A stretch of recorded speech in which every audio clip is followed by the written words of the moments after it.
So today we're going to be talking about how can I make my holidays special without family?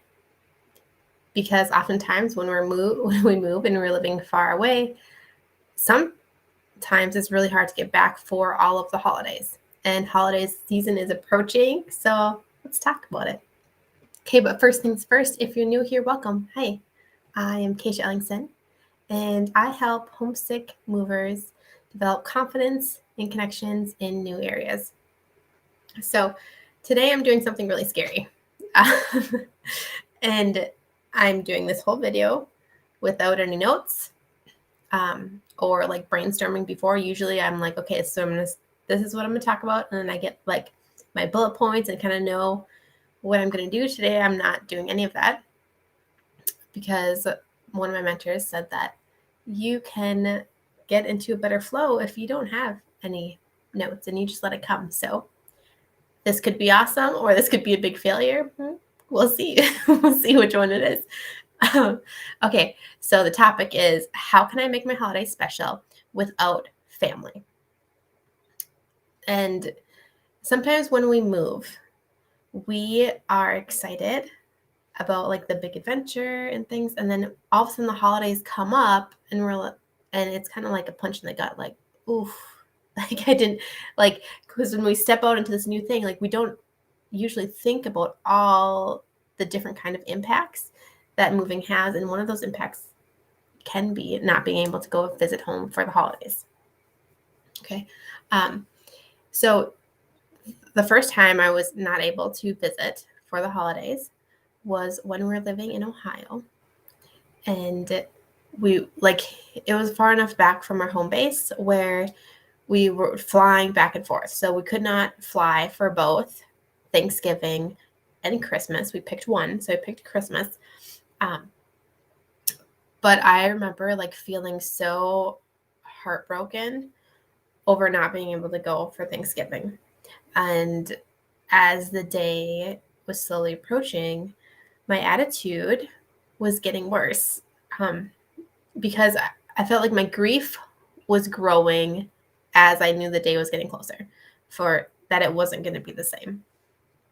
And what happened is there's a girl that was from the church that we were going to. We didn't really know her, but she called me up and she said, hey, do you want to come over for Thanksgiving? I know you guys don't have any family or anybody in the state. So, and I was like, yes, we'll come.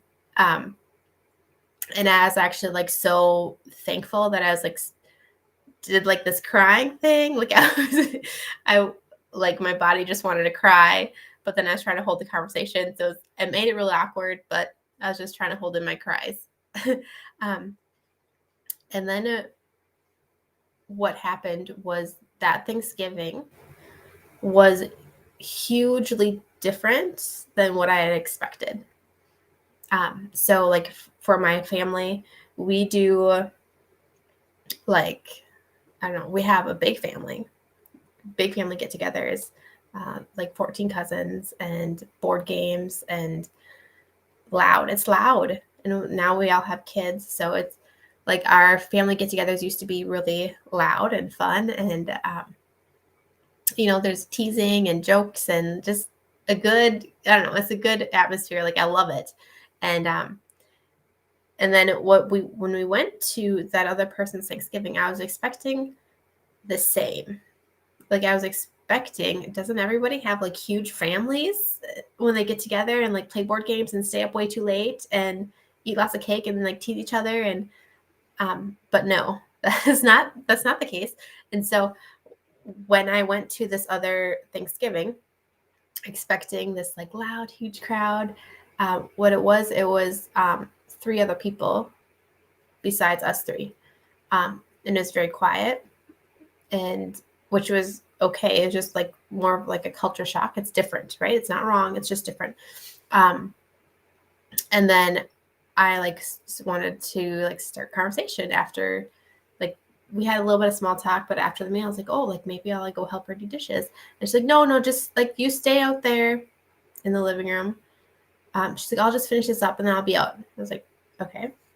And then the boys were watching football and like that was the conversation is done.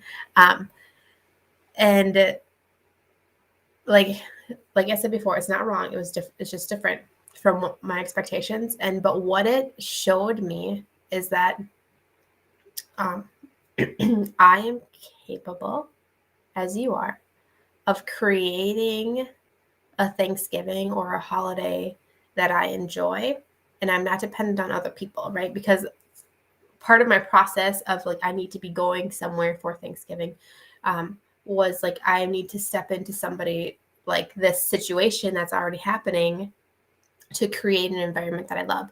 And that Thanksgiving just wasn't really an environment where I felt like I could connect to other people. But it did help me open up my eyes to say like, hey, I'm going to create something different next time, because I can create something fun.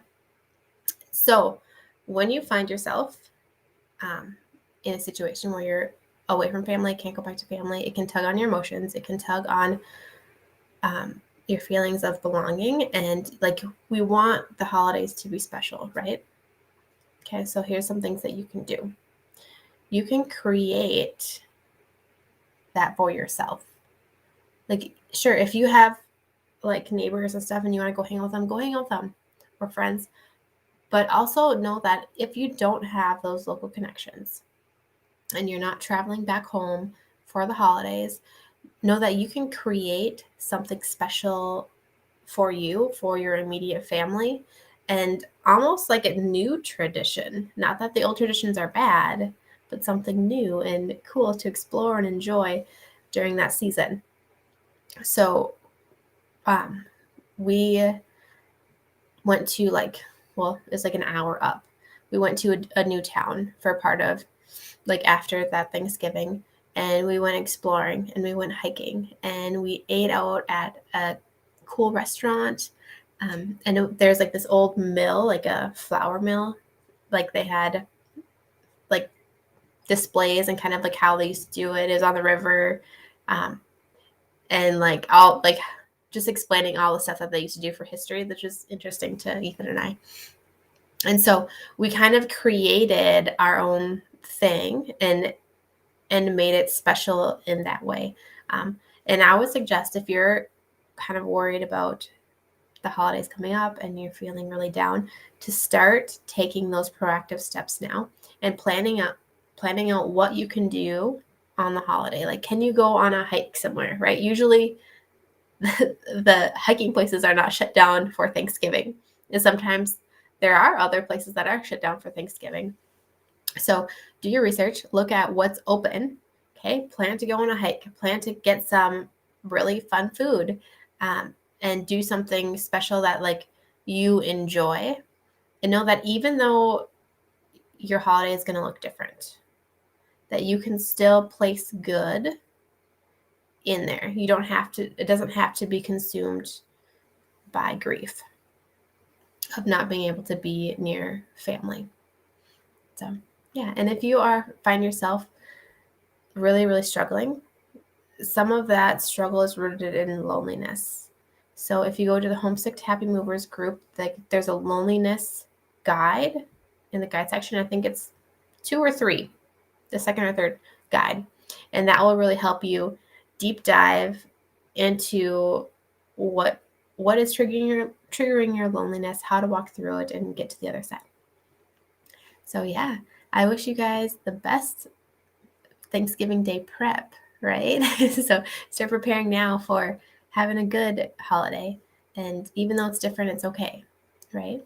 So if you want to connect, send me a message and I'll talk to you later. Bye.